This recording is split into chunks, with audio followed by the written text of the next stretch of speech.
uy, yo me sentiría desilusionado si al menos alguien no pasó Nochebuena. No voy a pedir que levante la mano, pero quiero sentir que alguien pasó una Nochebuena. Después de todo lo que hemos hablado, el sacrificio vivo al que me han sometido, creo que me merezco un premio. El premio es que alguien al menos disfrutó la Nochebuena. Espero que sí. Amén. No sean cobardes, digan, sí, yo pasé la Nochebuena.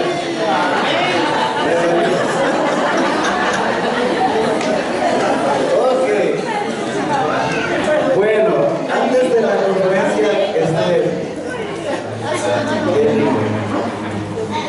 de la conferencia, ¿cómo es el mundo, no?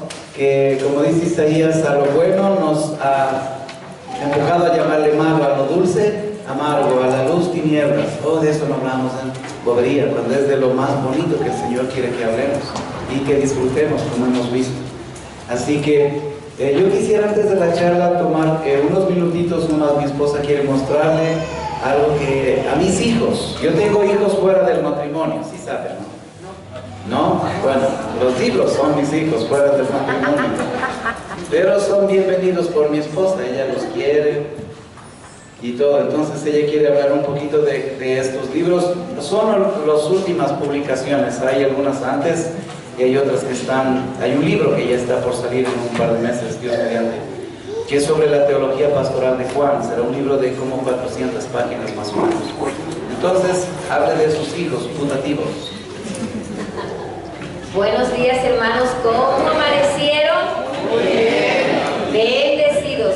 Les voy a decir lo que siempre hacemos en nuestra iglesia. ¿Cómo amanecieron? Y vamos a decir el ABC del agradecimiento. Agradecidos, bendecidos, y la C, ¿qué sería? Comprometidos. Entonces les voy a preguntar, ¿cómo amanecieron, hermanos? Agradecidos, bendecidos, comprometidos. Agradecidos siempre, bendecidos en todo momento, pero sobre todo, fruto de la bendición y del agradecimiento, que debemos tener familias comprometidas. Vamos a ver cómo me va con los varones. A ver, pónganse de pie los varones. Varones, ¿cómo amanecieron? Agradecidos, bendecidos, comprometidos. Muy bien, así es. Están como contentos, ¿no? Están como felices, porque generalmente siempre pregunto 2 veces, 3 veces, pero aquí a la primera muy bien. Chicas, no nos podemos quedar atrás. ¿Verdad, mujeres? Vamos, pónganse de pie las mujeres. A ver, chicas, claro. A ver, mis chicas, ¿cómo amanecieron? Agradecidas, bendecidas, comprometidas. Amén. Tomen asiento, qué lindo. Quedamos en paz. Bueno, quiero hablarles en este momento acerca de algunos libros, como dijo el pastor, pero más que libros son ministerios. Quiero hablar rapidito de este libro que se llama Hacia una ética bíblica relacional. Ustedes saben que una de las relaciones más difíciles es la relación matrimonio. Hemos conversado de cosas muy bonitas, de lo que la Biblia dice, pero el día a día a veces se complica un poquito, ¿no es cierto? ¿Por qué? Porque somos personas diferentes, venimos de familias diferentes, con hábitos diferentes, con maneras de resolver los conflictos de maneras diferentes. Y Dios nos hace uno. Y ese es todo un desafío que dura toda la vida. Pero es un hermoso desafío cuando lo ponemos en las manos del Señor. Este libro tiene que ver precisamente cómo manejar las relaciones, ¿no? Y ustedes lo pueden utilizar, especialmente yo lo recomiendo para los estudios bíblicos en el hogar y en la pareja. También ustedes pueden utilizar en la escuela dominical, porque es un libro bastante interactivo, tiene preguntas, tiene respuestas, de tal manera que las personas que lo utilicen puedan desarrollar algunas preguntas que le lleven hacia un cambio. El costo de este libro es $8 y yo les recomiendo especialmente para los cultos familiares. ¿Nos puede valer también para las células? Para las células, para grupos pequeños, para trabajar con grupos pequeños es genial, ¿no? Recuerde que nuestro primer grupo es nuestra familia, nuestra primer misión, ¿cuál es?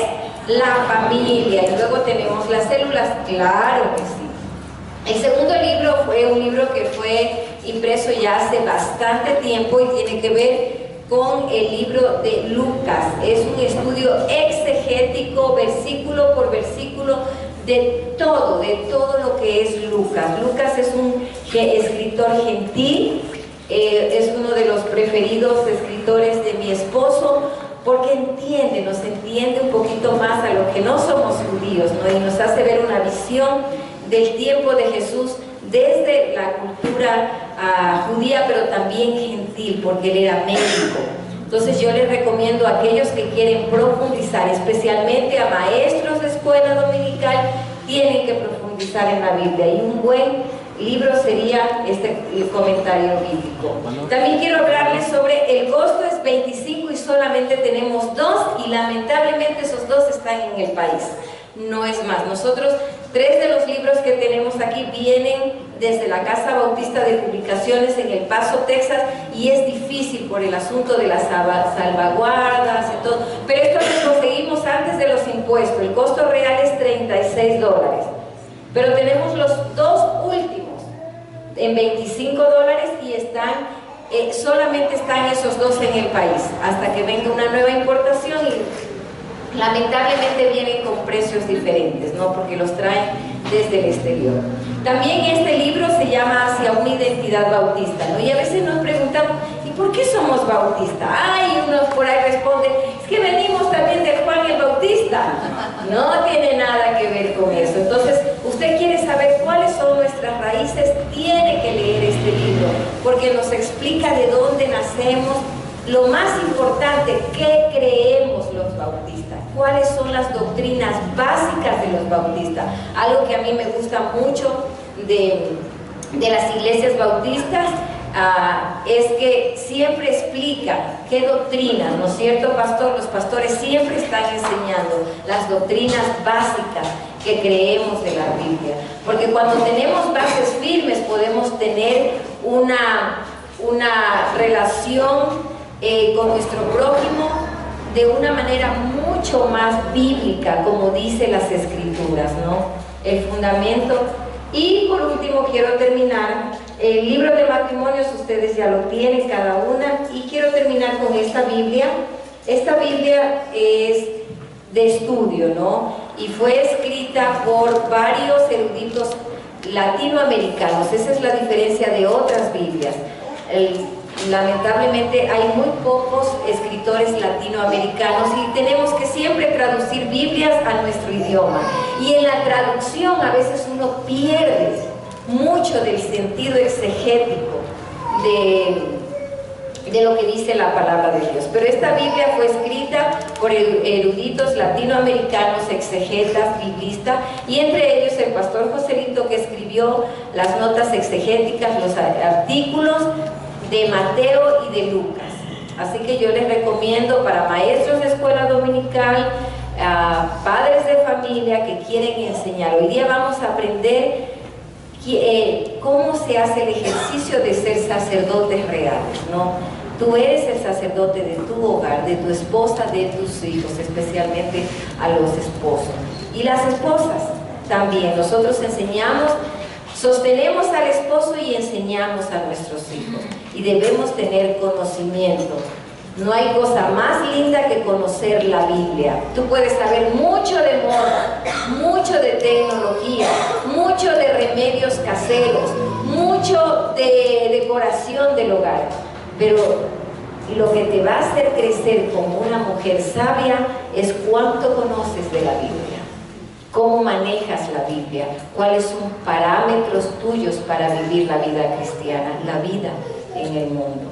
Entonces, recomendada también para las esposas sabias, inteligentes como las que estamos hoy. Que el Señor les guarde, y si alguien tiene necesidad, yo voy a estar en el stand allí, ¿ok? Que el Señor les bendiga. El costo de este es $60. Es un poquito y es la que me queda porque la otra ya está vendida. Ya sabe quién escribe y quién gasta la plata. Entonces. Bueno, hermanos, vamos a arrancar. Gracias, Anita. Ella es la manager del ministerio, entonces yo soy el sacrificado. Vamos a estudiar hoy dos temas, hermanos, en una sola conferencia. Quiero hablar sobre el esquema paulino de familia y luego hablar sobre un tema que es escabroso.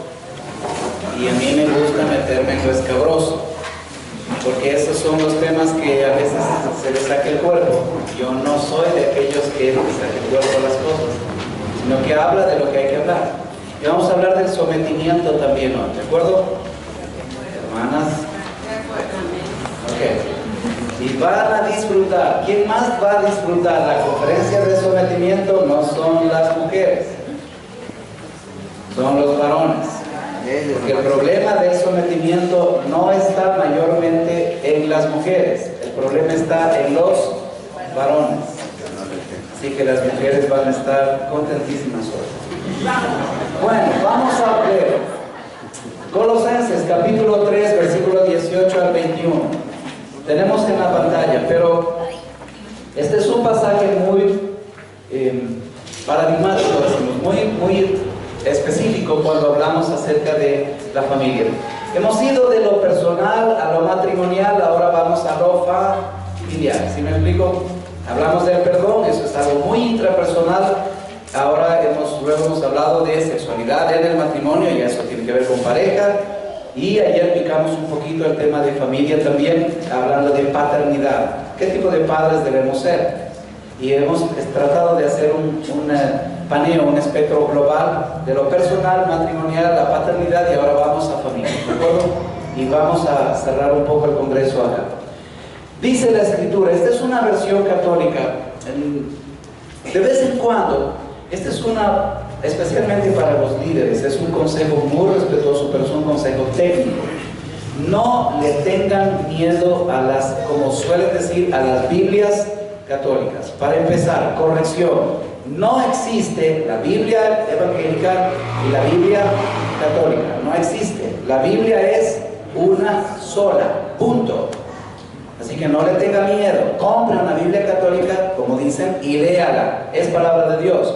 Alguien me va a decir, hermano, para los apócrifos pseudoepigráficos y o deuterocanónicos hay varias palabras técnicas para eso. No se preocupe con esos libros, simplemente no los lea, listo. Pero debe entender dos, tres cosas a propósito de esto, pero rapidito, un minuto para explicarles algo histórico que los cristianos bautistas sí deben saber, especialmente los líderes. Antes de Cristo, 300 años antes de Cristo, se creó la primera versión de la Biblia que se llama, ya me robaron, me volaron el marcador. Bueno, se llama la Septuaginta. Cuando Jesús vino en el siglo I, él ya utilizaba una versión que se llama la Septuaginta. Septuaginta se llama por la versión de los 70. También eran 70 eruditos judíos que dominaban griego y hebreo y tradujeron, se dice, la Biblia en 70 días y a los idiomas. Gracias. Entonces, la Septuaginta, ustedes no sé si han visto este signo. Si ustedes leen mis libros, estos libros como la Biblia, estos libros técnicos de exégesis y eso, van a encontrar ese código, LXX. No significa extra large. LXX es número romano, significa simplemente en números arábigos 70, pero ese es el código técnico, el exégesis, para hablar de la versión primera más antigua de la Biblia. ¿Cómo se llama? Septuaginta. Septuaginta, ¿por qué? De 70, y el código es ese, LXX. Esa es la versión que Jesús usaba, ojo. La versión que Pablo, Pedro, Juan usaron fue la Septuaginta. ¿Qué es la Septuaginta? La Septuaginta es la traducción griega de la Biblia hebrea. ¿Entienden? Es decir, lo que llamamos nosotros Antiguo Testamento, cuando vino Jesús, eso ya existía. Solo que los judíos no le llaman Antiguo Testamento, le llaman Tanakh, de Torah, Nevidim y Ketuvim. Esos son los nombres hebreos del Antiguo Testamento para ellos. Ley, profetas y escritos. Le llamaban Tanakh, lo que nosotros llamamos Antiguo Testamento. Cuando Jesús vino, ya existía el Antiguo Testamento. Pero el Antiguo Testamento fue escrito en hebreo. Pero 300 años antes, Alejandro Magno y uno de sus generales tradujeron en Alejandría, en la ciudad de Egipto, la versión de hebreo, la pasaron al griego. Y cuando Cristo vino 300 años después, ya existía una versión. Ustedes me van a decir, ¿por qué nos está hablando de eso? Ya van a entender. Luego viene Cristo, ¿verdad? Viene el Señor Jesús utiliza la Septuaginta, más que la traducción hebrea. Y después de Jesús, en el siglo V, después de Cristo, esto es después de Cristo, esto es antes de Cristo, existe otra versión de la Biblia que se llama la Vulgata Latina. La Vulgata Latina, creada por un erudito que se llamó San Jerónimo. Y San Jerónimo tradujo, en cambio, del griego y del hebreo al idioma latín. ¿Por qué? Porque el idioma latín, hasta ese tiempo, era el idioma vernáculo, vamos a decir, oficial del Imperio Romano. Entonces querían tener la Biblia, ya no en hebreo ni en griego, sino en latín. Y se llama Vulgata Latina. Vulgata significa popular, eso significa Vulgata. Popular, la versión popular en latín sería. Y esa versión, para los católicos, por ejemplo, deben saber eso, es la versión oficial, o fue la versión oficial, hasta el Segundo Concilio Vaticano de la Iglesia Católica, que se celebró en el año 1963 hasta el año 1965 de nuestra era. Un concilio, el concilio más lindo que ha tenido la Iglesia Católica, pero lo dejaron allí. Convocado por Juan XXIII, el papa más evangélico que ha tenido la Iglesia Católica, que misteriosamente murió en el interín del concilio, misteriosamente murió accidentalmente, realmente lo envenenaron. Y Pablo VI sucedió a Juan XXIII y terminó el concilio. Usted va a decir, ¿por qué le estoy hablando de esa perorata? Eso es bien importante que usted sepa.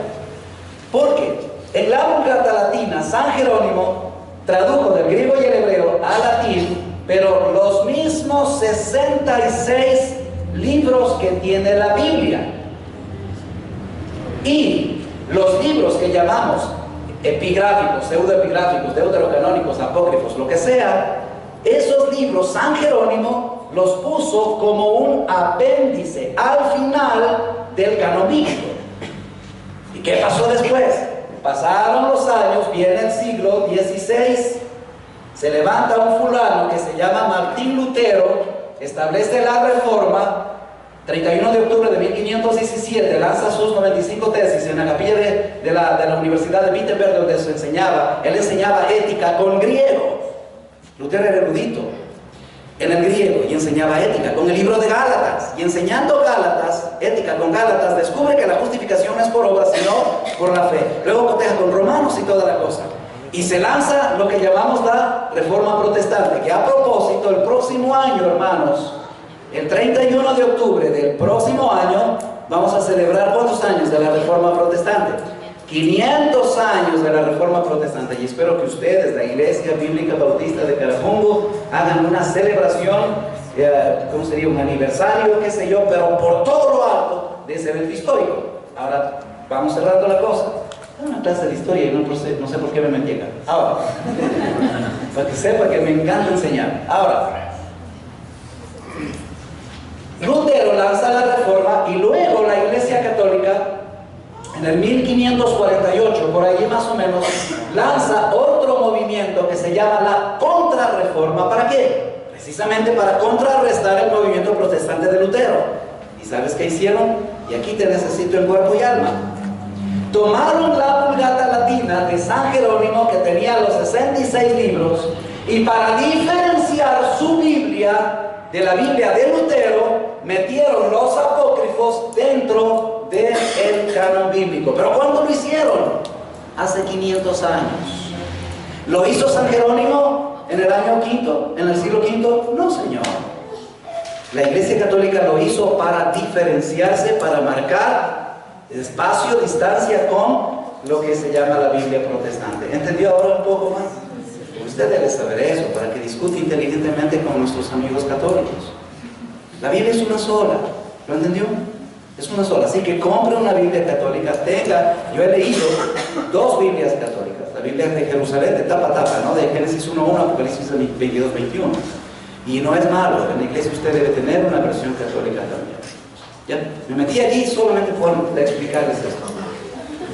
La versión latinoamericana de la versión católica dice, y siempre uso esto porque de vez en cuando en nuestras mis conferencias, yo doy conferencias aún en la Universidad Católica, entonces a veces es bueno, los evangélicos usan nuestras Biblias, claro, ¿y por qué no? Si la Biblia es una sola, ¿entienden? Entonces es muy bonito para católicos ver que evangélicos usemos, entre comillas, su Biblia. Y eso es muy interesante. En HCJB, déjenme darle un testimonio de 10 segundos. Había una misionera que daba estudios bíblicos a los médicos y todo en el hospital y usaba la Biblia católica. Y una vez le preguntamos, ¿por qué usas la Biblia católica? Dijo, es que es la única manera de que el católico entienda que estamos usando su propia Biblia y que nosotros no tenemos otra Biblia y es la misma Biblia y ellos pueden acercarse con más facilidad a la palabra de Dios. Pero si usted utiliza la Reina Valera del 60 y él dice que esta es la única versión inspirada, lo cual no es cierto, entonces estamos en problemas, estamos haciendo lo que ellos hicieron 500 años, pateando nuestra Biblia y diciendo la que vale es la nuestra. Cuidado, hermanos, eso no es técnico, eso no es correcto. ¿Ya? ¿Estamos en paz? ¿Entendió lo que dije? Ok. Le he dado un curso de historia, pero en flash. Esposas, dice, Colosenses 3:18-21, esposas, sométanse a sus maridos, como corresponde en el Señor. Maridos, amen a sus esposas y no se disgusten con ellas. Hijos, obedezcan a sus padres en todo, porque eso agrada al Señor. Padres, no sean demasiado exigentes con sus hijos, no sea que se desanimen. Bueno, de este texto, hermanos, yo sistematicé, nada más, eso está en su libro, lo que yo llamo el esquema paulino de familia. Esto no lo va a encontrar en otros textos, ¿entienden? Porque de eso se trata escribir libros, no de copiar, sino de producir lo que uno descubre, ¿verdad? Entonces, vamos a diseccionar este esquema, lo vamos a ver poquito a poco ahorita. Y luego como corolario vamos a tratar el tema del sometimiento. Vamos. ¿Cómo empieza el matrimonio? Con un precioso espécimen del ser humano, el hombre, ¿no es cierto? Sí, que se atreve a tener familia, porque tener familia es de valientes, no de cobardes. Casarse y tener un matrimonio es de valientes, no de cobardes. Y estoy hablando literalmente, no retóricamente. Ahora, si alguien no tiene el llamamiento, creo que lo dije en su iglesia algún ratito, si no tiene un llamamiento al matrimonio, no se meta, porque eso no es para usted. Hay 3 llamamientos en la Biblia: llamamiento a la conversión, llamamiento al matrimonio, llamamiento al ministerio. Dios me dio a mí los 3, así de guapo. Vos puedes, así que los 3. Entonces empieza con un precioso hombre. Y por eso es que la Biblia, siempre que habla del matrimonio y la familia, siempre arranca ¿con quién? Con el hombre. Y cuando Jesús le habla del divorcio, no sé qué, Jesús les dice, en el principio no fue así, sino que dejará el hombre a su padre y a su madre y se unirá a su mujer. ¿Con quién empieza? Con el hombre. ¿Sabes por qué? Porque el único responsable, hombres, escúchenme bien, varones, el único responsable del matrimonio y la familia delante de Dios eres tú, no la mujer. ¿Te acuerdas del eventito ese del paraíso, de la manzana y de la serpiente y de la mujer desnuda y del otro que también comió? ¿Se acuerda del evento? Todo lo que pasó. Y cuando Dios descubre qué pasó, va buscando y habla ¿con quién? Con ese. Era el hombre. ¿Quién empezó todo el desastre? Bueno, realmente Satanás. Y la mujer cayó y luego el otro soso atrás. Pero, cuando el Señor llega y dice, muy bien, vamos a arreglar cuentas acá. Pero ¿a quién busca? ¿A quién interpela? Al hombre, Señor. Y claro, el otro dice, no, con mucho desparpajo, dice, Señor, la mujer que me diste por compañera. Así que 2 cosas. 1, yo no soy culpable. 2, la culpable es ella. Y por último, tú eres el culpable porque tú me la diste. Yo estaba bien, solito estaba bien. ¿Para qué me diste? Yo no te pedí, ¿no? Fue tu idea. ¿Con quién empieza siempre? ¿Y sabes qué? Escúchenme bien, hermanos. Como empieza la Biblia es como termina la Biblia. Yo estoy predicando Apocalipsis aquí en Otavalo, en la iglesia que apoyamos. Y claro, cada uno de mis sermones es un versículo por una hora. Los hermanos me dicen, hermano, ¿cuándo vas a terminar de predicar Apocalipsis? Y dije, hasta que venga Cristo, no te preocupes. Pero es que no podemos pasar. Apocalipsis es tan profundo que una hora me queda corta para explicar un versículo. Pero para entender Apocalipsis tú tienes que entender Génesis. Y para entender Génesis tú tienes que estudiar Apocalipsis. La Biblia se abre como se cierra y se cierra como se abre. Así de sencillo.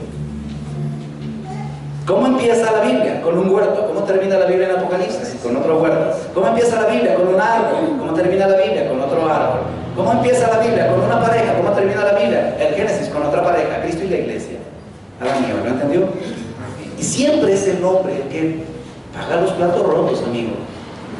Así que la cosa es con usted, no se me haga el desentendido. El tema es con usted. Ustedes, no empuje a la esposa. Usted la puede mandar a la esposa al colegio a ver los guaguas y que anda voz y que llamaron del colegio, porque mandamos a la esposa para todo, menos para cobrar la lotería, ¿no es cierto?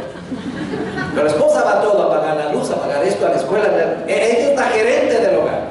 Así se llaman ahora, ya no se llaman empleadas domésticas, sino gerentes de hogar, ¿no es cierto? Y nosotros, bien, gracias, viendo televisión. No, el tema es con usted. Usted es la cabeza. Usted puede delegar autoridad en la familia, pero tú no puedes delegar responsabilidad. Estoy hablando claro, varones, de hombre a hombre, de pantalón a pantalón. El responsable eres tú, no la mujer. Usted no puede pararse delante de Dios y agarrar a la mujer y ponerla por delante. Hijita, vos hablas mejor. Como Moisés, ¿no? Yo soy tartamudo, así que no. Eso no funciona. Eres tú y el Señor va a decir, sé varón, mírame cara a cara y dime cómo trataste a tu familia. ¿Cómo mayordomaste a tu familia? ¿Estamos claros, varones? Ok. Entonces, empezamos con el esposo. Pero al esposo Dios le da un mandamiento. Y esto es precioso. Uno solo, hijos. Así que no se enojen mucho con Dios. Moisés nos dio 10 mandamientos. Los judíos tenían 635, ¿sabían esto? No, 613 mandamientos. Cuando el Nuevo Testamento habla de la ley, lo que ellos están hablando es de 613 mandamientos. Los rabinos judíos se habían dado el trabajito de sumar todos los mandamientos en el Antiguo Testamento, y ¿sabes a qué número llegaron? Ese, 613. Y esa es la ley. Cuando Pablo habla contra la ley, de la ley, de la ley, de la ley, es eso. No está hablando de la ley de Moisés, que son solamente 10. Así que ni 613, ni 10. ¿Cuántos mandamientos tienes que respetar ahora como varón? Uno, punto, chao. Pero ese uno te saque el aire. Iba a decir otra frase, pero te saque el aire. Y vas a entender por qué. Ahorita van a entender por qué. Y les dice, esposos, amen ¿a quién? A su esposa. Pero antes de pasar, hermanos, deben entender una cosa que me asusta pero me gusta. En el Nuevo Testamento nosotros tenemos 5 verbos diferentes. Realmente hay como 10 en la Biblia, pero 5 claves sobre amor. Amor es sustantivo, amar es el verbo, ¿verdad? ¿Estamos? Ok. Ahora, el verbo que la Biblia usa en griego aquí, se lo pongo en español nada más, es agapao. Ag significa yo en el griego jónico antiguo, porque en el griego clásico es ego. Y apao significa matar.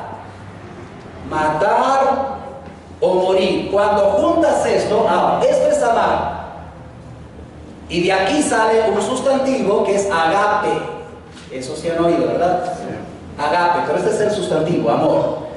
Cuando la Biblia dice Pablo, maridos, amen a vuestras mujeres, no te está hablando de que ames con fileo, es decir, como amiga, o era sexual, pastor. Eso sí yo respondo, le cumplo. No está hablando de sexo, no está hablando de fileo.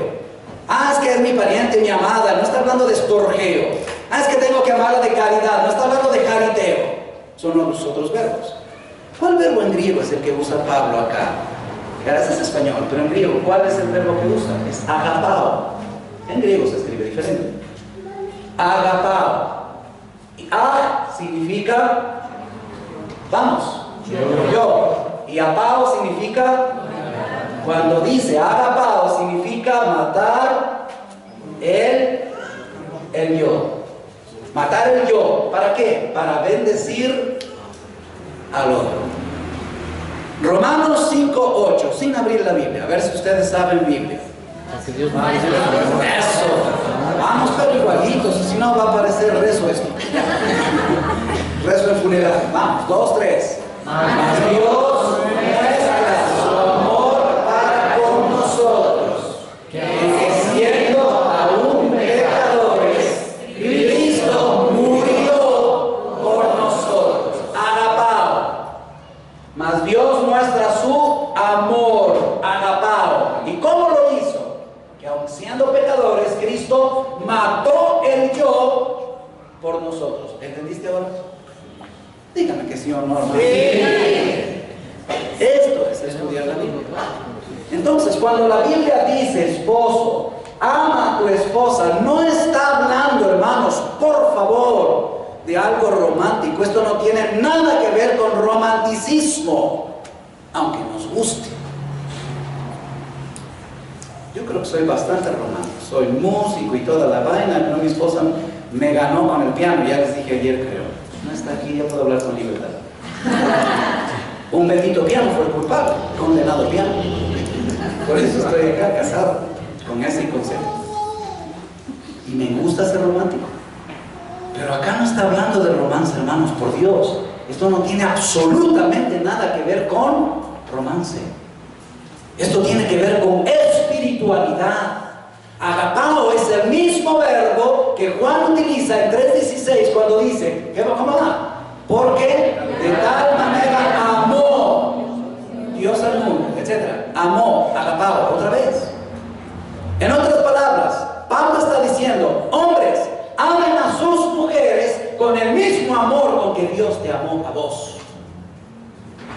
Y por eso es que en Efesios 5 va a decir, maridos, amen a vuestras mujeres, y nos ponen el símil, ¿no? ¿Cómo? Ese es un símil. ¿Cómo? Como yo quiero, como Hollywood me enseña, la cultura me enseña, como mi papá me enseñó. No, Señor, es como Cristo amó a la iglesia. ¿Y sabes qué? Cada vez que yo pienso eso, yo tengo que arrodillarme y tener temor de Dios. ¿Cómo yo puedo amar a mi esposa como Cristo amó a la iglesia? Y ese es el santo y peregrino intento que trato de hacer todos los días. Como Cristo amó a la iglesia. Como Cristo amó a la iglesia. ¿Cómo me ama Cristo a mí? Ama a tu mujer. ¿Les gustó, varones? Y ustedes pensaban que era la noche buena, ¿no? Claro, pues eso, cualquiera. No. Este es otro estándar. Esto es otro nivel. Esa es otra cosa. Dios te llamó a vivir en otro nivel. En un mundo pecaminoso, en un mundo equivocado, en un mundo podrido por el pecado. Pero Dios te mandó a vivir en otro nivel, en otro estándar. Amar como Cristo ama a la iglesia. Hermanos, no sé si le dije esto en un sermón en la iglesia, pero el matrimonio es una parábola actuada de la relación de Cristo con su iglesia, donde el hombre representa ¿a quién? Pues a Cristo. ¿Y la iglesia representa a quién? A la iglesia. La esposa representa a la iglesia y el hombre representa a Cristo. ¿Están listos a maridos para amar a su esposa al punto del sacrificio? Amén. Como Cristo ama a la iglesia. ¿Estás listo a matar el yo todos los días para que tu iglesia sea, para que tu esposa sea bendecida? Mata el yo. Porque el maldito orgullo que tenemos, todos somos orgullosos, en diferentes niveles y colores y sabores. Pero matar el yo todos los días para bendecir a esa santa mujer que Dios te dio. ¿Está listo? Eso es lo que Dios manda. Y puedo hablar más, pero el tiempo corre. Ahora, cuando el esposo ama a su esposa en esta medida, en agapao, sacrificio, dolor, hermanos, amar duele, ¿lo entendió? Tienes que amar hasta el dolor, tienes que amar hasta el sacrificio. Y cuando te duela, es que en realidad estás amando a tu mujer. ¿Están entendiendo, hombres? ¿Hay hombres acá? Sí. Amar duele. Y cuando tú amas al punto del dolor, la esposa va a sentirse valorada, va a sentir que tiene un precio que tú estás dispuesto a pagar.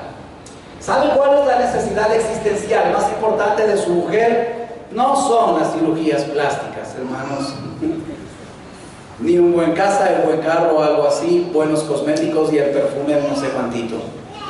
La necesidad, varones, existencial, con la que Dios la creó, más importante que tiene la mujer, es la necesidad de ser valorada. Mujeres, mírenme, ¿sí o no? Sí. Ahí está. Y si vieron ese sí, ¿no? Sí. Agarran como sargentos. Ese sí significó sí, pero no lo cumple. Valora a tu mujer. ¿Y cuándo la valoras? Simple, cuando la amas. ¿Y cómo la amas? Con el amor de Cristo, al estilo de Cristo, en el modelo de Cristo, con agapao. ¿Estamos hasta aquí? Amén. Ok, vamos. La esposa, y aquí viene, aquí es, el Cantinflas dice, aquí es donde la puerta tuerce el rabo, ¿no? Les gusta el Cantinflas, a mí me encanta. Después de leer la Biblia, yo leo el Cantinflas, eso es espiritual, pues veo el Cantinflas, eso es espiritual. Me edifica el Cantinflas, me encanta, en serio. Le dice a la esposa, esposas, sométanse a su esposo. Voy a pasar un poquito el tema de la sumisión aquí porque lo voy a trabajar en una conferencia aparte anexa a esto, ¿ya? Así que no, mujeres, no piensen que ya nos libramos. No, vamos con ustedes. Pero les va a encantar, mujeres, les va a encantar. Es la primera vez que las mujeres van a oír el tema de sumisión y van a salir felices. Porque cada vez que les hablan de sumisión salen bronqueadas, enojadas, amargadas, como el Chavo del 8, ¿no? Y los hombres salen como el Kiko, ¿no? Porque dicen, yo soy el que mando. Espérense, mujeres, pobres hombres, van a quedar aporreados esta mañana. Pero cuando la esposa se somete a su esposo, debo adelantarle en decir que sumisión no es esclavitud. ¿De acuerdo? Para empezar, clarito y pelado.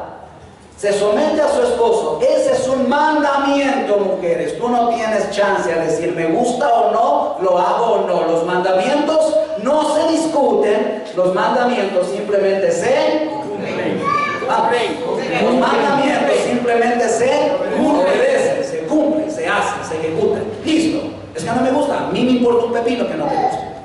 Es lo que manda Dios. Cumple. Como el deber conyugal. Ese es otro deber. Ese sí nos gusta, ¿no? Como decía el hermano Custodio, vos tienes que cumplir, yo tengo que cumplir, así que cumplamos. Caramba. Cuando la mujer se somete al esposo, entonces está llenando una necesidad existencial en el hombre. ¿Cuál es la necesidad existencial con la cual Dios nos creó, mujeres? Sexo. Nos encanta el sexo. ¿Saben que levante la mano el hombre que no le encanta el sexo y ya está acá? Para hacerle un monumento al más vil hipócrita aquí en Atonza.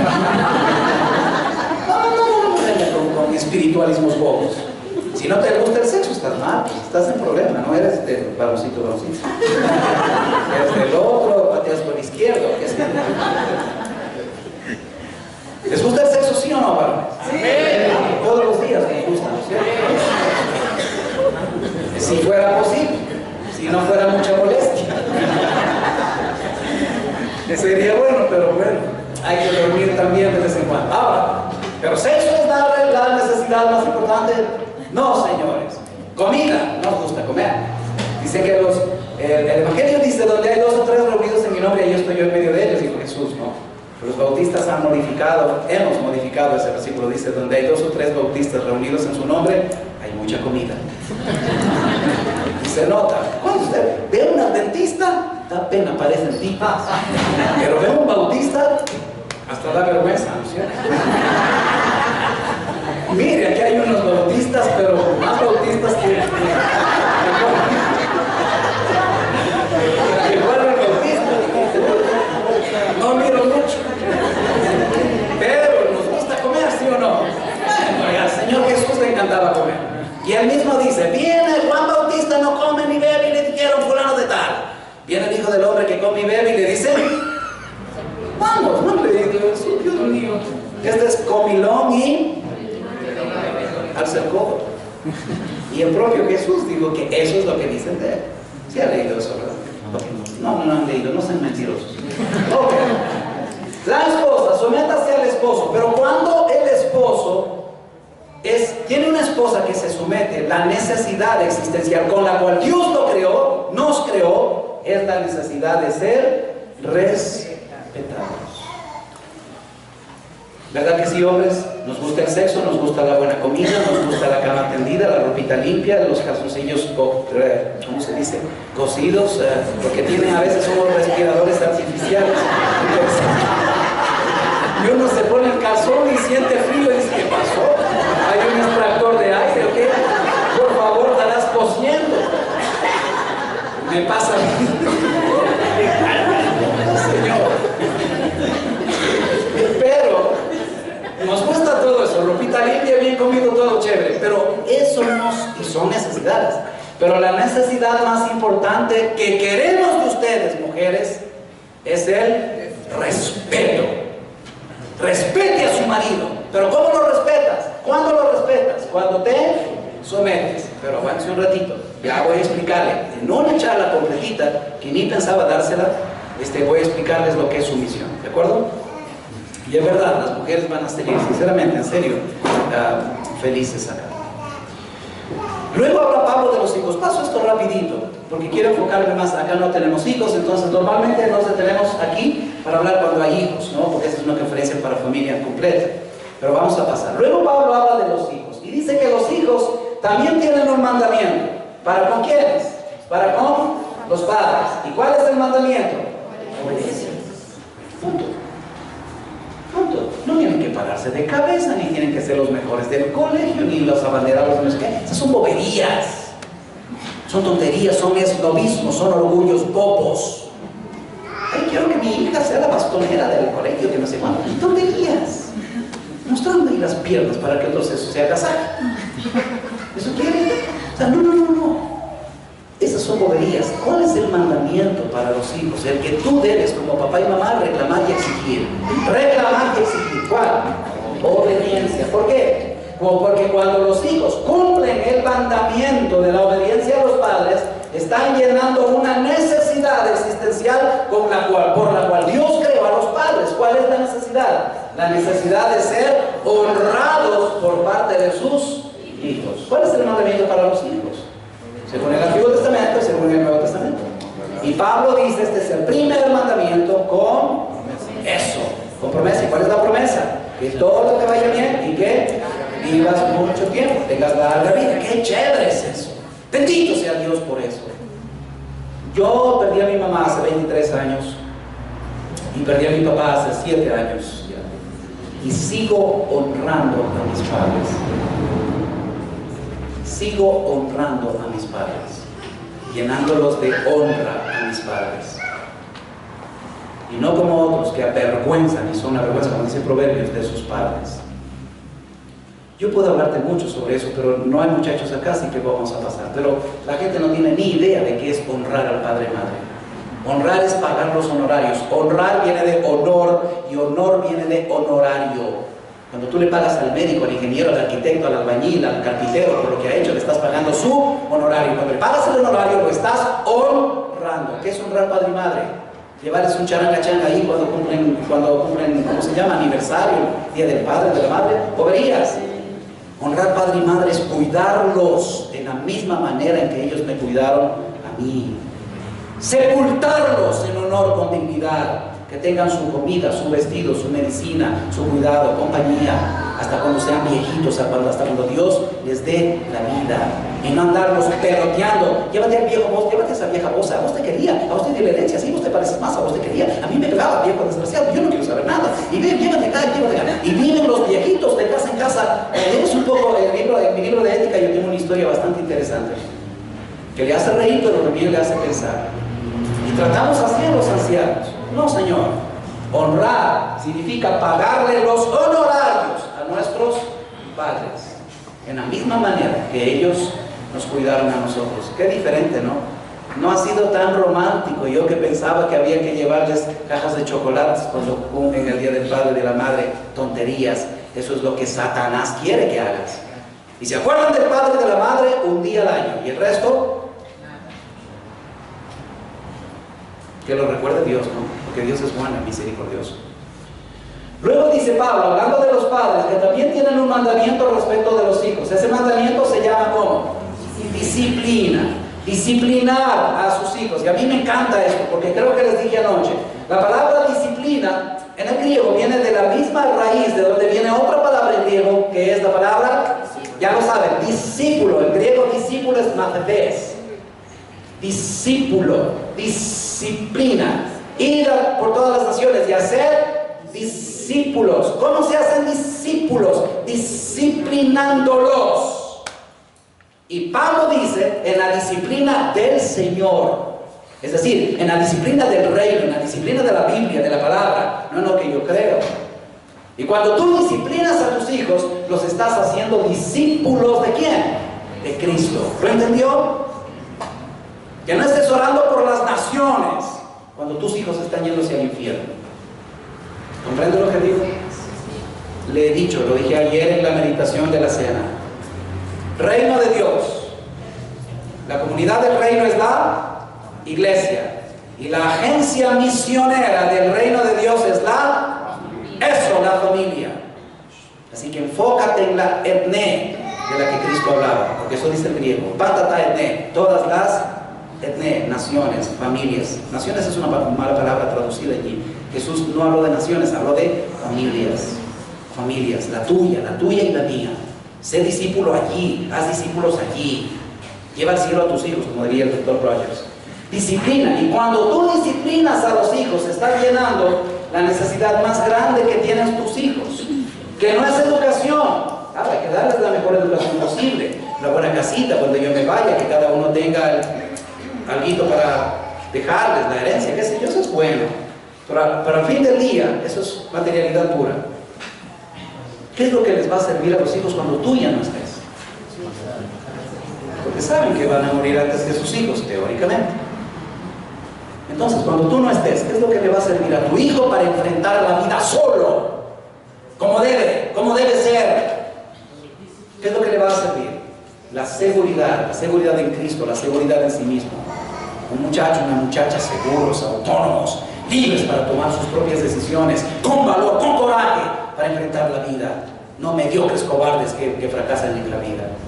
¿Entendió? Ok, el esquema paulino de familia. Ahí vamos. Hay más para hablar, pero es suficiente. Bueno, esta es la misma versión, digamos el mismo pasaje en otra versión. Casadas, están sujetas a vuestros maridos como conviene en el Señor. Como conviene en el Señor.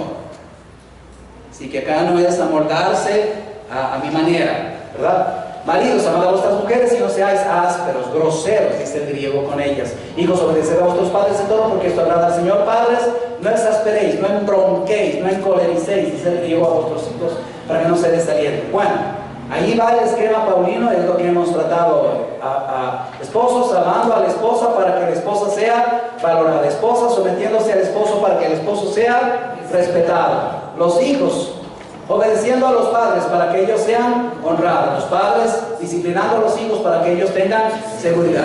Si solo pudiéramos, hermanos, transportar este esquema a nuestra vida diaria, Dios mío bendito, qué distintas que serían nuestras familias, nuestros matrimonios y nuestras iglesias.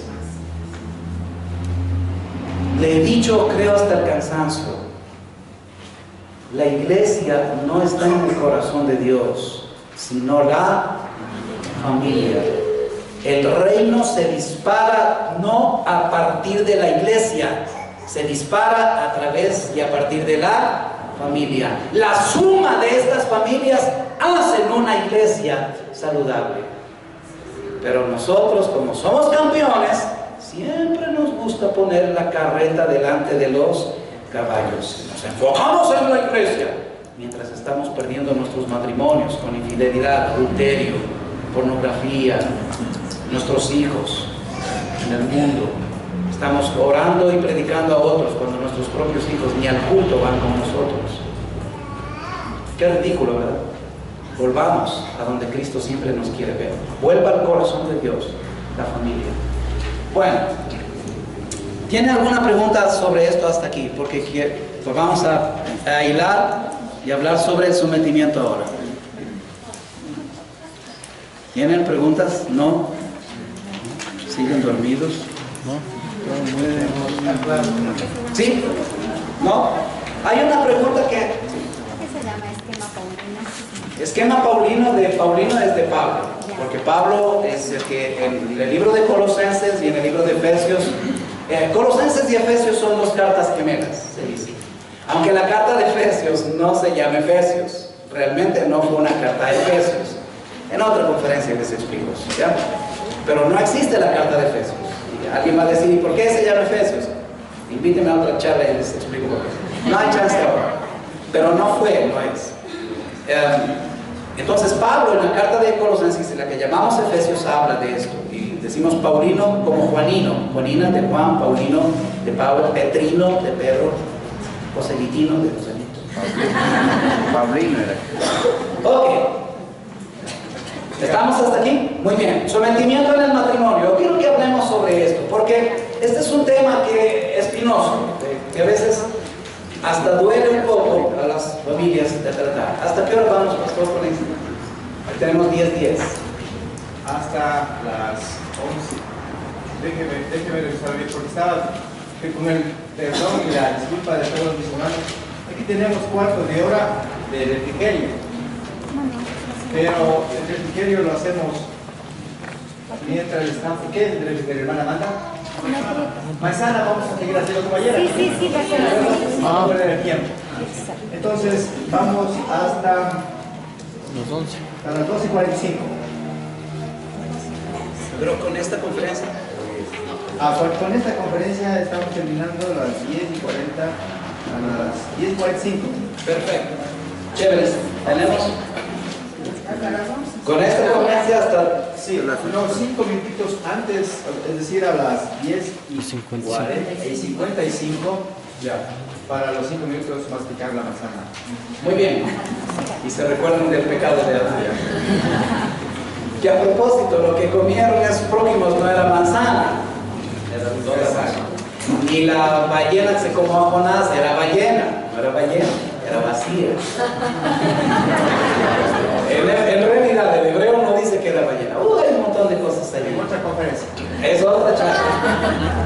Bueno, hablemos del sometimiento, ¿ya? Hay una pregunta que ellos me hicieron, no la he dejado, así que como 20 personas me han preguntado lo mismo, entonces antes de contestar 20 respuestas, yo les dije que hoy voy a dar la respuesta para todos. Entonces no me he olvidado, terminamos esto y podemos tratar, ¿ya? Es sobre el beso a los hijos chiquitos, ¿sí? O a los grandes, quién sabe. Hablemos del sometimiento, ¿de acuerdo? Bueno. Primero que nada, hermanos, cuando hablamos de sometimiento bíblico, debemos tener cuidado de marcar distancia con 3 fenómenos con los cuales la doctrina del sometimiento bíblico no tiene nada que ver. ¿Me estoy explicando? Ok. El primero, no tiene que ver con machismo, que de hecho la palabra ya es burda, agresiva, tentatoria. Aquí no hay machos son los burros, los perros, los caballos, los animales, pues. Los hombres somos varones, no machos. Estamos varones, bien varoncitos, eso sí, pero no machos. Esa es una estupidez que se ha generado especialmente en la cultura latinoamericana. Y yo debo decir con muchísimo respeto, pero con mucha franqueza también, y espero que usted tenga misericordia de lo que va a escuchar, pero las mujeres son mayormente culpables de esto, según la experiencia pastoral nuestra. ¿Quién le enseña a ser macho al hijo? Vamos. Se casa el querubín, ¿no? Hijito, no te dejarás de esa. Ya le vi los ojos, ya le vi. Hombre, desgraciada. Ya le vi. Valiente. Vos tienes que estar aquí. Cuando vayas, dale. Tú eres el hombre de la casa. Vos llevas los pantalones, no. Pues es mi hijito, etc. Tu papá sí fue mi papá, bueno. ¿Quién le enseña? ¿Quién le educa? ¿Quién le instruye? Seamos honestos. La mamá. Es la mamá. Dije en la mayoría de los casos. Puede ser que haya excepciones y lo agradezco. Yo soy una excepción. Mi mamá me enseñó a ser hombre, varón, no macho. Pero en la mayoría de los casos, las mujeres son las que educan, instruyen a los hijos a ser machos. Casos que nosotros hemos visto. Aún en la iglesia, sí, pastor, pero es que hay que enseñarle que no se deje, que no sea tonto, porque ahora las mujeres son así, pero de verdad, decía de la boca, hacen reverbero. Y ahí hay que enseñarle, dice, porque es que mi hijito no es tan despierto. Y yo le vi los ojos y esto, pero es una roquilla con la que se casaron. Mentira, es una guambra humilde descendiente, está medio chucha. Pero ya dicen que es lo que es. Entonces, no tiene nada que ver con machismo.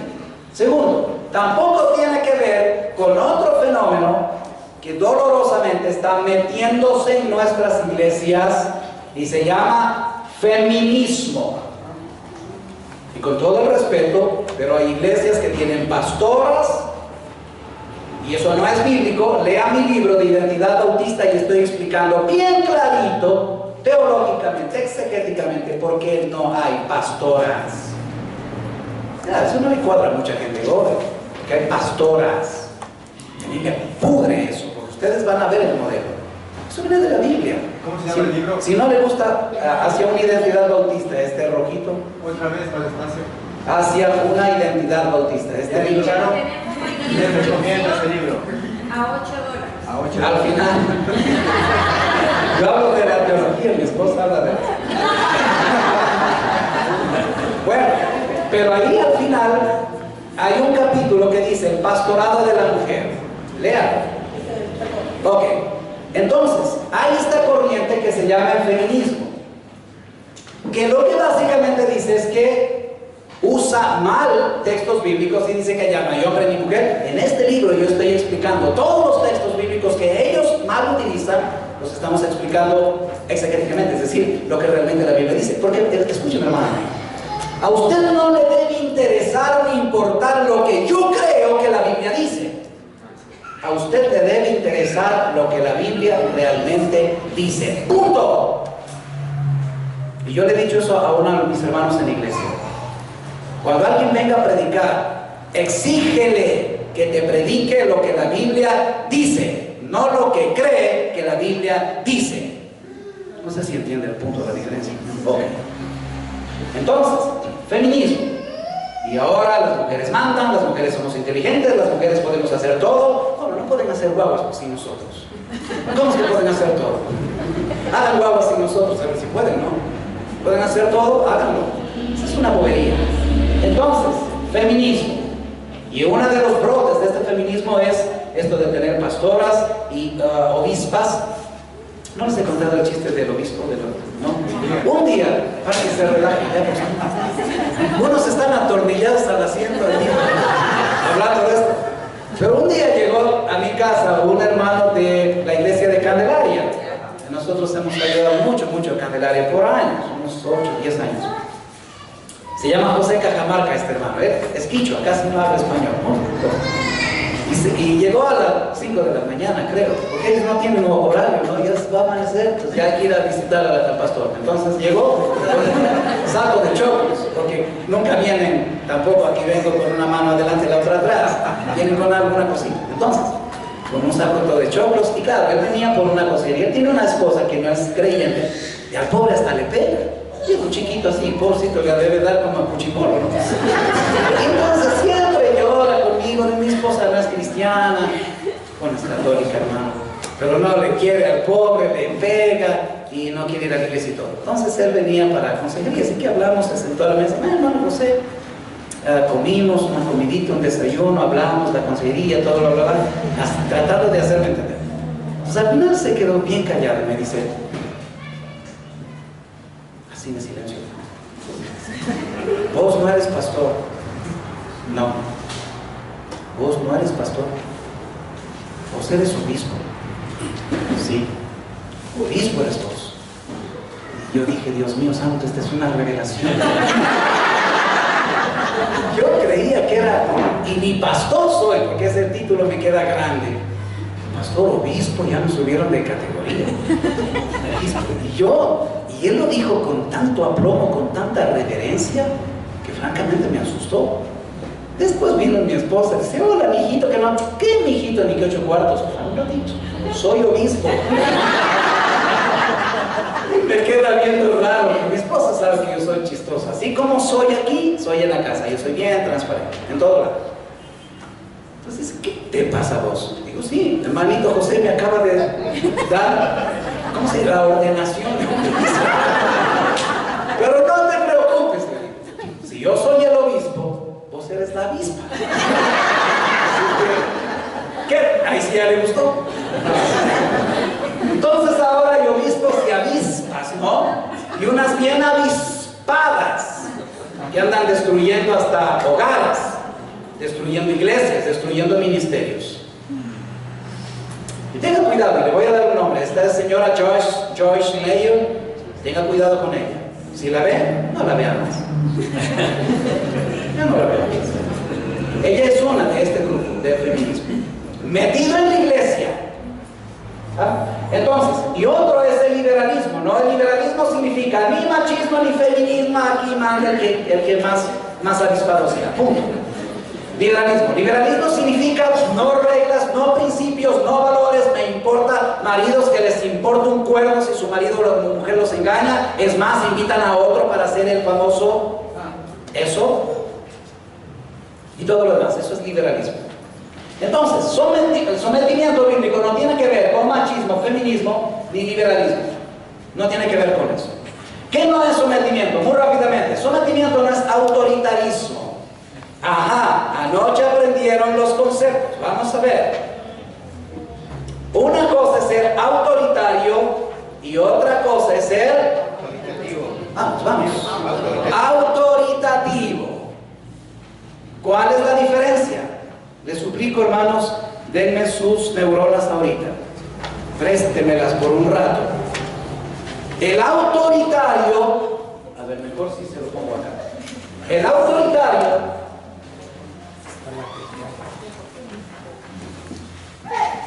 hagamos una cosa, un esquemita. Tenemos aquí, el concepto es autoridad, ¿verdad? Autoridad. Ok, ahora, hermanos, ¿pueden chequear aquí la pizarra un ratito más? Miren, el autoritario, el concepto en juego es autoridad, ¿verdad? Ya, ese no es el problema. Esta es la exousia que la Biblia te pide tener a vos y que Cristo nos la delegó, porque Cristo dijo, toda exousia me es dada a mí en el cielo, en la tierra, debajo de la tierra, por tanto, ir y hacer discípulos. Es decir, la autoridad que yo tengo es autoridad que Cristo me dio. ¿De acuerdo? Ok. Ahora, el problema no es la autoridad. El autoritario hace de la autoridad un fin en sí mismo y un fin para lastimar, un fin para agredir, para ignominiar, para subestimar. ¿Me entiende? Para someter al otro a la fuerza. Eso es autoritario. ¿Estamos? Hace de la autoridad un fin para someter a los demás a la fuerza. Pero el autoritativo usa la autoridad solamente como un medio, como un recurso para bendecir al otro. ¿Entendió la diferencia? Vamos, si no entienden esto, hermanos, no tienen ni manzana. Me tiene que decir que entendió esto, pero sí o sí. Sí. Vamos. ¿Cuál es la diferencia entre autoritario y autoritativo? Que el autoritario usa la autoridad como un fin, es decir, lo que le importa más es la autoridad, y la autoridad para someter al otro. Es que me obedeces. Uy, Dios mío, la paz en sargentos, ¿no? Es que yo mando aquí en la casa. Te callas. ¿Quién te ha dado a vos el derecho? No. Ni Hitler, creo que era. Y a veces algunas esposas o esposos hay que saludarles como al Hitler o al Ave César, ¿no? Ave César. Ave Chucho. Ave César. Autoritario. Autoridad como fin y como un instrumento para someter a la fuerza. Por Dios, no lo hagan, hermanos. No lo hagan. Dios no lo hace. El autoritativo, en cambio, utiliza la misma autoridad, pero el problema no es la autoridad, pero la utiliza como un medio, como un recurso, como una herramienta, un instrumento nada más. ¿Pero para qué? Para bendecir al otro. Ese es el modelo de Dios. Ya lo vimos anoche expliqué eso. ¿De acuerdo? Estamos en la línea, hermanos. ¿Se entiende lo que dije? Sí. Este es algo que pocos cristianos saben sobre el manejo de autoridad. Entonces, autoritarismo, no, señor. Eso no es sometimiento. ¿Qué más? Prepotencia. Claro, el hombre es hasta por cuerpo, ¿no? Aunque algunos ya, ahora me parece que la genética está cambiando. Vos ves dos personas caminando en la calle y tienes que hacer un examen casi químico y etéreo para ver quién es el hombre y quién es la mujer. Porque el que parece hombre camina como mujer y la mujer camina como hombre. Hay una disfunción terrible. ¿O no? A mí me pasan unos chascos, pero interesantes. Entonces, prepotencia. Entonces, hasta por el biotipo se dice el hombre es más fuerte, corpulento y todo, y quiere someter a la mujer en una manera inadecuada. No tiene que ver con potencia ni prepotencia. Discriminación. Yo soy más, tú eres menos. Yo soy el hombre, tú eres la mujer. No, señor. Somos iguales, dignos, delante de Dios. ¿Cuál es el punto del sometimiento? No es que Dios nos puso arriba y a la mujer abajo. Es que Dios nos dio roles diferentes. Esa es la clave del sometimiento, como lo vamos a ver. Abandono, tampoco. Autonomismo. Autonomía, sí. Autonomismo, no. Yo vivo mi vida, tú vives la tuya. Eso es autonomismo. Autonomía, yo soy responsable de mis actos, de mis decisiones. Y trato de tomar mis decisiones y celebrar mis emociones, etcétera, en la gracia y santidad del Señor. Despotismo. Ser déspota en el trato. Despotes. Interesante. ¿Saben que la palabra, esa es una palabra que viene del griego? En el griego cuando se habla de jefe, es déspotes. Es decir, un jefe es un déspota, según el griego. Pero claro, esa palabra pasó al español con una carga negativa, ¿no? Entonces, un déspota, ahora no le diríamos eso a un jefe, no, usted es un déspota, aunque en griego eso es jefe. Pero el otro nos mandaría a la casa si le dice usted que es un déspota, porque tiene una carga conceptual diferente. Pero déspota es alguien que utiliza su autoridad para tratar de una forma grosera, burda, alienante a la otra persona, ¿entiende? No es despotismo. Por supuesto, esclavitud, tampoco despersonalización. Yo soy aquí el que piensa. Pues como eres mujer nomás, tienes que obedecer. Como eres mujer nomás. En nombre del sometimiento, hermanos, ¿cuántas mujeres, cuántas vidas, cuántas niñas han sido destruidas? Eso no tiene que seguir pasando en nuestros hogares. Por favor, varones. Les dije que las mujeres van a salir saltando en chulla papa de esta conferencia. Y los varones van a salir, tendrán misericordia de los varones. Ok, ¿qué sí es el sometimiento? Veamos, rapidito. Sometimiento es una palabra, por supuesto, está en la Biblia en español, pero en griego es upotaseste. Se puede traducir como sean sujetas. Upotaseste significa ponerse debajo de la sombra del otro. Eso significa someterse. Interesante. Entonces, a ver si me atienden un ratito, hermanos. Por favor, si me puede mirar un ratito. Yo sé que no va a soñar conmigo porque no soy tan guapo como cree. Pero mírenme un ratito ahorita. Por favor, de verdad, le pido.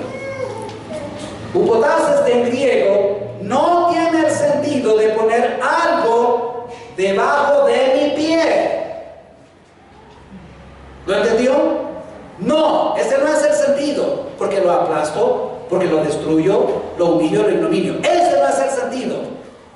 Upotaseste en griego significa poner algo debajo de mí, sombra, para protegerlo. Entonces, ¿cuál es el key, la clave del sometimiento? Poner la mujer debajo del pie para aplastarla. No serpiente, pastor, para que aprenda. No. Es poner a la mujer debajo de mi sombra para eso. ¿Por qué Dios te manda, mujer, a someterte? ¿Sabes por qué? Porque necesitas ser protegida por el hombre, y a ti, hombre, Dios, no te agasajes tanto del mandamiento. Entiende que si la Biblia dice a la mujer sométase al marido, significa responsabilidad. Por eso dije, el sometimiento tiene que ver más con el hombre que con la mujer. ¿Por qué? Porque es el hombre que tiene que cuidar, proteger, guardar como un tesoro lindo a su mujer, a su esposa. ¿Lo entendió ahora? Qué linda es la Biblia, pero cuando se la entiende. ¿Comprendieron, hermanos? Insisto, someter no es poner algo. Disculpe la metáfora, pero esta es la esposa, ¿ya? Pero no es ponerla en el piso bajo el pie para maltratarla. Y yo soy el cabechucho, ¿no? El Adolfo Hitler de la casa. Y esa es la esclava. Mi compañera sexual, mi esclava sexual, la gerente de la casa, lo que usted quiera. Para maltratar. No, señor. La palabra en griego significa poner a esa persona bajo su sombra para cuidarla, para protegerla. ¿Lo entendió? Sí. ¿Les gusta ahora el sometimiento, mujeres? Sí. ¿Mujeres? ¿Les gusta el sometimiento? Sí. Ah, está bueno, ¿no? Está bueno. Varones, ¿ya se les bajó los humos? ¿Ya entienden que es para proteger, no para mostrar cuán macho eres? ¿De acuerdo? Solamente aquí podemos terminar la charla y listo. Pero aún hay más. ¿Sí? ¿Tienen preguntas?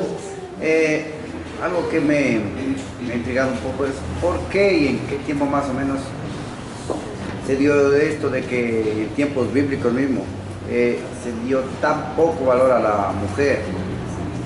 Hasta ahora vemos en el Medio Oriente que la mujer no vale prácticamente nada. ¿Por qué se dio esta situación?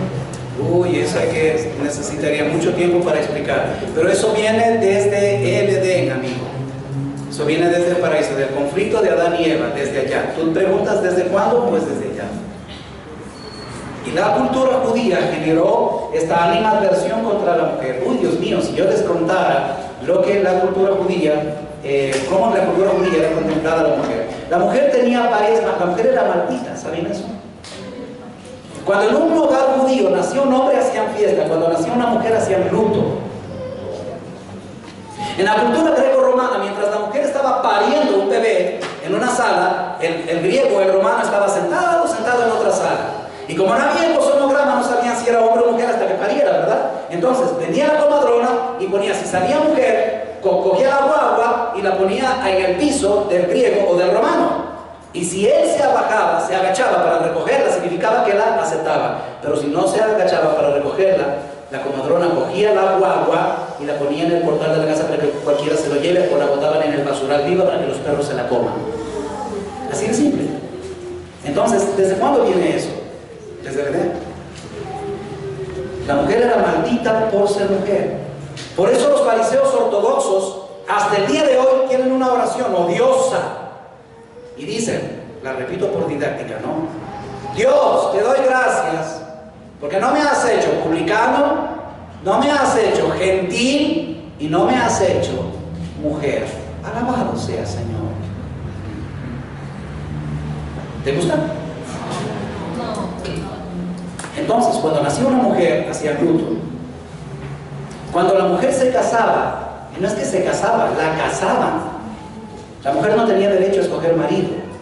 No es como ahora, a uno lo ven guapo, inteligente, bonito, tocando el piano y le dicen, vos vas a ser mi marido. Y esa es la voluntad de Dios. Y uno dice, bueno, si es la voluntad de Dios, ¿qué puedo yo decir contra la voluntad de Dios? Entonces uno va derecho al matadero, ¿no? No es como ahora. ¿Cierto, pastor Manuel? Así nos hicieron, si no felices seríamos. Pero la mujer no se casaba, ella no tenía chance de escoger el marido. El marido la compraba, ni siquiera es que tirándose piedritas en la quebrada y se enamoraba. ¡Naranjas! Me gusta esa, ¿cuánto cuesta? Tanto. Pum, aquí está. Y el papá le daba la dote a la muchacha. La dote no era del otro lado, la dote era del papá a la muchacha. ¿Por qué?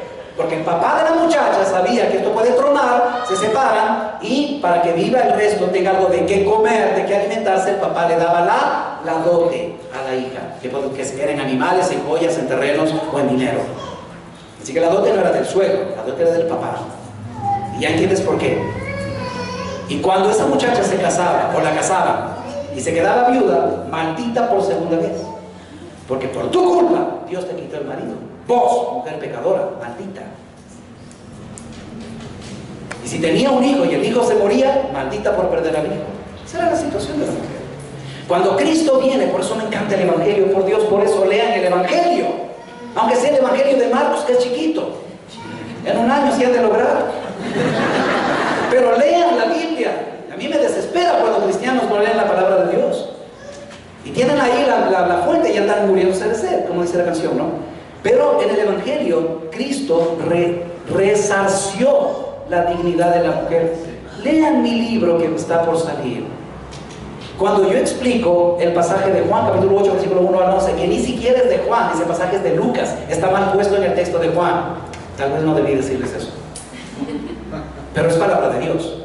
Y cuando llega con esa mujer semidesnuda, o tal vez desnuda, con sus pelitos al aire, sucia, arrastrada, y la tira como basura a los pies de Jesús, ¿no? Sí sabe el pasaje de Jesús. Y Jesús hace lo que hace. Resarció a la mujer. Esta mujer ha sido sorprendida en el acto del adulterio. Tiene que matarse, según la ley de Moisés. Muy bien. ¿Qué decía la ley de Moisés? Que los testigos que vieron el adulterio eran los primeros en lanzar la piedra. Por eso Jesús les dice: el que esté sin pecado, lance la primera piedra. La primera piedra. La primera piedra. Ahí está la clave. ¿Quiénes debían lanzar la primera piedra? Los testigos. Desgraciados. Porque si ellos vieron a esta muchacha en sexo con un hombre, ¿dónde está el hombre? ¿Por qué no trajeron al hombre? Infelices, es lo que les está diciendo Jesús. Hipócritas. Lancen la primera piedra. ¿Cuándo deben lanzar la primera piedra? Los testigos. ¿Dónde están los testigos? Sinvergüenzas, hipócritas. ¿Dónde está el hombre con la cual ésta estaba teniendo sexo? ¿Entiende el pasaje ahora? Y luego usted sabe lo que pasa, ¿no? Claro, algo de conciencia tenían estos infelices. Y tirando la piedra allí se fueron desde el más viejo hasta el más joven, dicen los cielos. Y al final se quedan solamente esta mujer y Jesús. Y Jesús escribe en el piso. ¿Qué escribió? No te digo, lee mi libro. Entonces, ahí los agarro. Entonces, le dice mujer: ¿dónde están los que te acusaban? ¿Cuáles eran los que la acusaban? ¿Toda la muchedumbre? No, Señor. Eran 2 o 3 infelices que fungían de... No están conmigo, que fungían de testigos. Y esos testigos eliminaron su testimonio. ¿Por qué? Porque dejaron escapar a muchos. Ándate, Lucho, corre, ve. A estas 11 la vamos a llevar. Pero vos, escápate pronto. Liberaron al fulano y solo llevaron a la felina. ¿Entendió el tema? Eso hace Jesús, hermano. Eso hace Jesús. Por eso, las mujeres, ustedes mujeres, deberían leer el Evangelio con más detenimiento. Ustedes. Porque ustedes no saben cómo el Evangelio les devolvió a ustedes la dignidad, y la dignidad que no deben perder jamás. Y yo les digo, y escúchenme bien lo que les voy a decir: si ustedes tienen que llegar al punto del divorcio por mantener y defender su dignidad, divórciate. Primera de Corintios capítulo 7, versículo 15. Pablo dice: si una hermana está casada, un hermano o hermana en Cristo está casado con un no creyente, y el no creyente no consiente en vivir con él o ella, dice Pablo, sepárese. Y la palabra en griego, sepárese, que está en español, dice divórciese. Y Pablo da la razón, dice: porque a paz nos llamó Dios, no a estar sujetos en semejante yugo de esclavitud. Palabra de Dios. Si quieres te la leo, yo me la sé de memoria. Dignidad, mujeres. ¿Entendieron, mujeres? Dignidad. Eso es lo que Jesús logró, amigo. No me hagan hablar más, hermanos, que ya me calenté. Es que estoy podrido de las iras por tanta ignominia que veo yo en la consejería con las damas de las iglesias, hermanos. Hombres que tratan mal como basura, como esclavas a sus mujeres. Así que el tema del sometimiento, como le dije, no tiene que ver tanto con la mujer, tiene que ver con el malanzón del marido. Que tiene que entender y espere ver lo que va a venir. Si es que el tiempo nos da, bueno, el tiempo se fue. Pastor. Sí, es evidente la razón por la que en Medio Oriente, como la maltratan a la mujer. Porque a ellos les falta el Evangelio de Cristo, porque ellos no tienen la Biblia completa. Están bajo todavía la ley de Moisés. Y vemos la atrocidad de trato a las mujeres. Qué diferente es el Evangelio de Cristo que lo tenemos nosotros. Pastor, perdón, pero relacionando a lo mismo, realmente, como usted dice, hoy en los hogares cristianos son maltratadas psicológicamente y muchas veces las esposas por vergüenza no hablan, y eso también es un pecado. ¿Por qué? Porque ¿qué van a decir? Soy esposa del pastor, soy esposa del líder, soy esposa de tantas cosas que se ha puesto de nombres, ¿no? De mujer, de tantas cosas. Entonces, y yo creo que más es por el qué dirán, pero realmente no se dan cuenta las hermanas que están haciendo daño, como usted ya lo explicó, a sí mismas. Hermanos, si quiere, de verdad, se lo digo de verdad, invítenme otro ratito a hablar sobre violencia intrafamiliar y con ustedes mismos. Sería chévere que hagan un post-congreso o algo así, una nochecita ahí en la iglesia. Y me gustaría hablar sobre violencia intrafamiliar. Me gustaría hablar. Que a veces pensamos que esto deben oír los paganos, los de allá, los que no tienen a Cristo. Hermano, pregúnteme a mí, pregúntele al pastor Manuel. Esto pasa en las iglesias. Acerca de que se dio esto de la liberación femenina, y hay algunas iglesias como cristianas que en ministerios de mujeres se da eso, ¿no? Que o sea, son independientes, ya sea por el ministerio o por su género. Entonces, ¿en qué se va el sometimiento a la mujer de acuerdo a la Biblia? Ya no hay sometimiento, en la liberación femenina ya no se someten ni a ellas mismas. Bueno, permítame seguir, hermano, por el tiempo. La implicación directa en Colosenses es que el sometimiento de la esposa a su esposo es parte de su obediencia al mismo Señor Jesús. Por ello afirma el apóstol Pablo como al Señor, que la mujer debe someterse al marido como al Señor. Entonces, sométete al Señor. ¿A cuál Señor? No al Señor Curios, otro Hitler, no, al Señor Jesucristo. ¿Y cómo te trata el Señor Jesús? ¿Cómo te trata el Señor Jesús? El buen pastor, ¿no? Yo soy el buen pastor. El buen pastor la vida da por las ovejas. Yo conozco mis ovejas oyen mi voz y me siguen. Yo las tengo en mi mano y nadie las arrebatará de mi mano. ¿Cómo te cuida el buen pastor? Qué lindo es el buen pastor, ¿no es cierto? Entonces, ¿cómo al Señor? Entonces el marido también tiene que ser como Jesús, un buen pastor. ¿Entiendes? Tierno, amable, digno. Vamos a hablar de eso un poquito. Sin embargo, es un mandato específico además porque para la esposa, porque Dios diseñó al hombre como cabeza del hogar. El modelo de sometimiento es como la iglesia se somete a Cristo, no es a cualquier manera. Se da en la medida en que el esposo también se somete a Cristo porque Él es su cabeza. Le voy a explicar eso con un dibujito más luego. Es un acto voluntario y gratificante, es decir, tiene que hacerlo voluntariamente y con buena actitud, con predisposición, con gusto, con ganas. ¿Y sabe qué? Eso sí es posible. Y le voy a decir cómo, más luego. Y tiene su parangón en el esposo, en el mandato de amar. Mientras el esposo ama a la mujer como Cristo a la iglesia, la esposa entonces se somete al marido. Ahora, ¿qué esposa en sus cabales no se sometería a un marido que la ama como Cristo amó a la iglesia? Cuéntenme. Vamos, mujeres, díganme. Debería estar loca como una cabra para no someterse al marido, a un marido que la ama como Cristo amó a la iglesia. No sé si entendieron lo que dije. tomaron ustedes la noche? O tan buena fue la noche, pero están con piloto automático.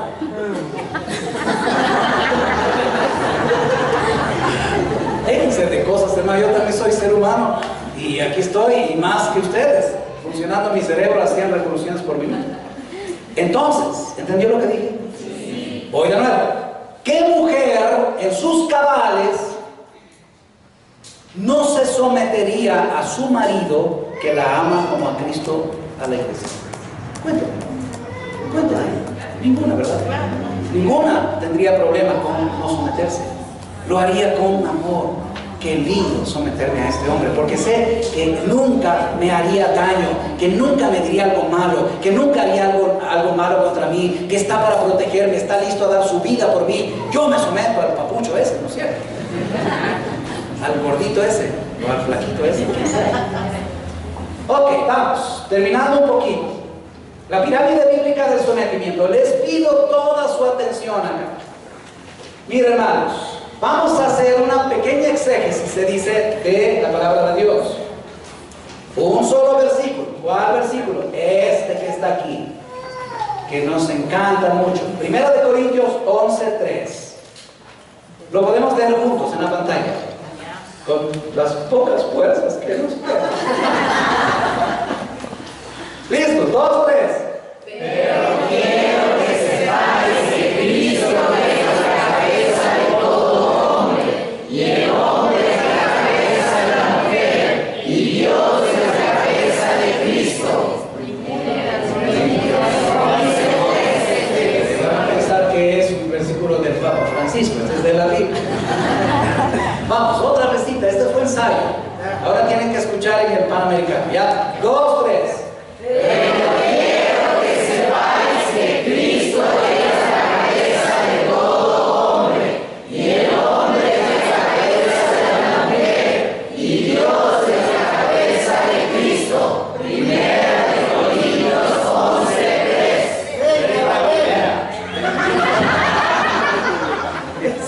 No sabía, ustedes ven por redoble también. Redoblante. Ok.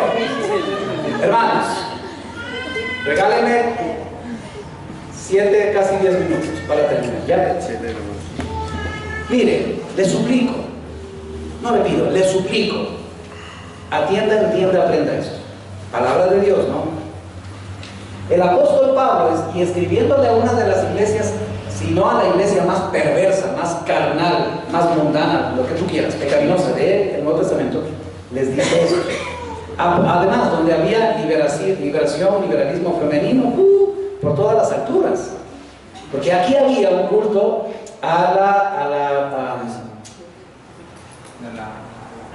tiene una palabrita esa que se me fue.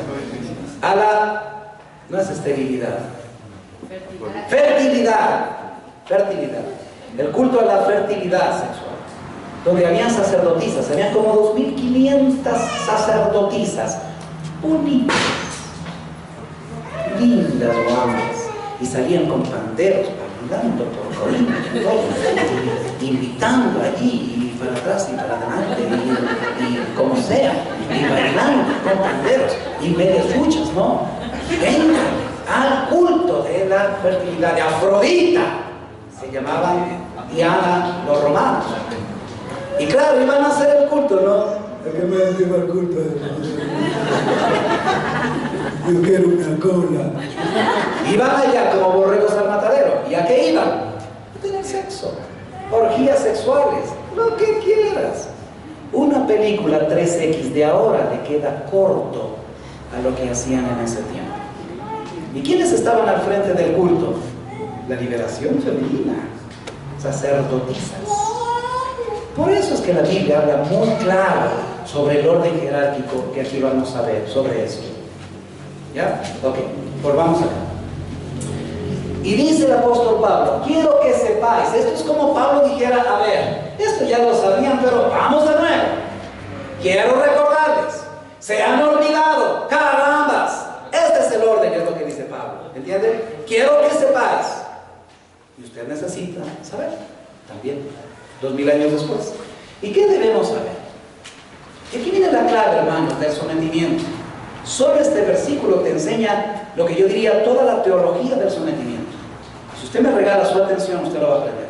Dice, quiero que sepáis, 2 puntos, que Cristo es la cabeza de todo hombre. Ojo, ¿con quién empieza?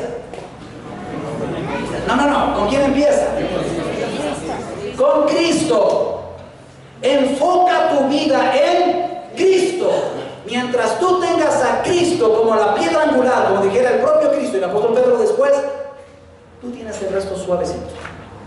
Pero cuando tú descuidas tu enfoque de Cristo, estás perdido. Ya perdiste el partido, ¿cómo suelen decir? Desde el camerino. En el camerino te golearon. Si saliera a la cancha ya te golearon. Ni salgas a la cancha a pasar vergüenzas. Así que guarda las canillas nomás ahí. Cristo es la cabeza de todo hombre. Y el hombre es la cabeza de la mujer. Ya le voy a explicar por qué subrayé la palabra cabeza. Y luego dice, y Dios es la cabeza de Cristo. Es interesante el orden en que Pablo lo menciona. Ahora, hermanos, déjenme explicar y hacer rapidito la exégesis aquí. Exégesis significa estudiar el texto bíblico en el idioma original y en el contexto original. Eso es exégesis en términos simples. Ahora, esto es español, esto es griego. La palabra, ¿cuál palabra se repite en el versículo? Ahí está el cielo para saber. Cabeza. ¿Cuántas veces? 3 veces. Esta palabra, cabeza, en el griego es kefale. Claro, esto está escrito en español, pero es griego. En griego se dice kefale. ¿De dónde viene una palabra? Es un término médico. Yo no sé si hay un médico acá, o enfermera, paramédico, alguien que trabaja en el mundo de la medicina. Pero kefale es un término clínico, anatómico, fisiológico, de hecho neurofisiológico. Ya vas a entender por qué. En la medicina hoy, cuando tú tienes muchos dolores de cabeza y vas al médico a decirle que me duele la cabeza, etc., el médico tiene una hojita que se llama la anamnesis y anota en la anamnesis: el paciente tiene cefaleas. Cefalea viene de kefale. ¿Qué es cefalea? Inflamación de la kefale, de la cabeza. Dolor de cabeza, clínicamente cefalea. ¿De dónde viene? De kefale. La palabra es una palabra clínica, médica, que usaban los médicos. Usted va a decir, ¿y eso qué tiene importancia? Allí está la clave. En griego tenemos otras palabras para decir cabeza. Pablo pudo usar otra de las palabras para decir cabeza. La pregunta es, ¿por qué Pablo usó esta palabra en griego para cabeza y no las demás? Simple. Porque de lo que Pablo está hablando es de una analogía del funcionamiento de la autoridad en la familia, cómo funciona el cuerpo humano. ¿Dónde está el centro neurofisiológico de tu cuerpo? En otras palabras, ¿dónde está el centro de mando en tu cuerpo? Si la mano se levanta, la boca habla, la pierna se levanta, etc., ¿cuál es el neuromotor que ordena los movimientos, la actividad, pensamientos, sentimientos, acciones, actitudes, movimientos, etcétera, etcétera, del cuerpo? ¿Cuál? No sé si ya entendió. Ahora, aquí va la clave. Con ese entendimiento clínico de la palabra kefale, vuelve a leer el versículo. Entonces dice, quiero que sepáis que Cristo es el neuromotor de todo hombre. Es decir, el centro de mando de todo hombre. ¿Quién da las órdenes a todo hombre? Cristo. ¿Ya lo entiende? Ok. Y luego dice, y el hombre es el neuromotor de la mujer. ¿Quién da las órdenes en el hogar? El hombre. Ahora,